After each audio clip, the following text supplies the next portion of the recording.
അപ്പോൾ ഞാനിവിടെ കുറച്ച് ചിക്കൻ കട്ട് ചെയ്തിട്ട് ക്ലീൻ ചെയ്ത് മസാല പുരട്ടി വെച്ചിട്ടുണ്ട്. ഉപ്പും മഞ്ഞൾപ്പൊടിയും മുളക് പൊടിയും കൂടെ മസാല പുരട്ടി വെച്ചിട്ടുണ്ട്. നമുക്ക് പെട്ടെന്നൊരു റെസിപ്പി ഒരു ഡിഷ് ഉണ്ടാക്കിയാലോ.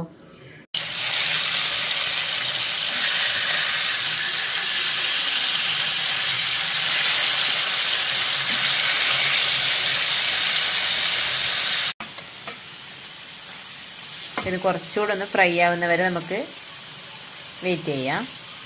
ഇപ്പോൾ ഇവിടെ എണ്ണ ചൂടായി വന്നിട്ടുണ്ട്. നമുക്ക് കുറച്ച് സ്പൈസസ് ആഡ് ചെയ്യാം. ഇതിലോട്ട് 5 സവോള കട്ട് ചെയ്തത് ചേർക്കാം. നന്നായിട്ട് ഇത് വഴറ്റിയെടുക്കാം. ഒരു ബ്രൗൺ കളർ ആവുന്നത് വരെ ഇത് വഴറ്റിയെടുക്കാം. അപ്പോൾ ഉള്ളി നന്നായിട്ട് ഇതാ മുരിഞ്ഞ് വന്നിട്ടുണ്ട്. നല്ല ബ്രൗൺ കളർ ആയിട്ടുണ്ട്. നമുക്ക് ഇതിലോട്ട് ഇഞ്ചിയും വെളുത്തുള്ളിയും ചതച്ചത് ആഡ് ചെയ്യാം. പിന്നെ പച്ചമുളകും കൂടെ ആഡ് ചെയ്യാം.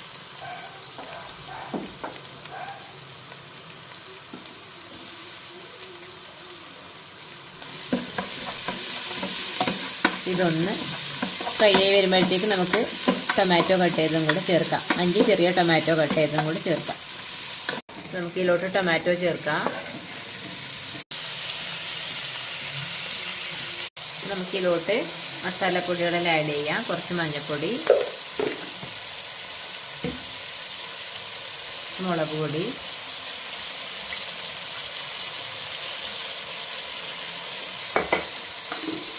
കുറച്ച് മല്ലിപ്പൊടി.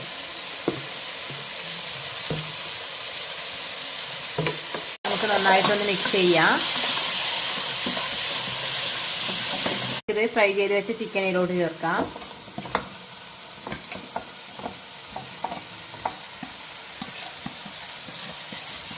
നന്നായിട്ടൊന്ന് മിക്സ് ചെയ്യാം.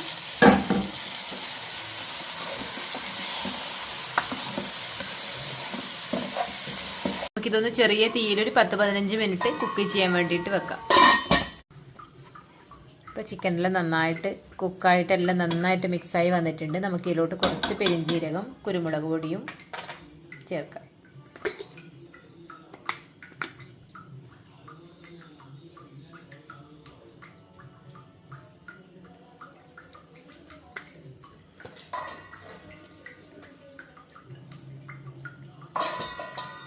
പിന്നെ ഒരു മല്ലിയിലയും കൂടെ ചേർത്തിട്ട് നമുക്ക് വാങ്ങി വെക്കാം.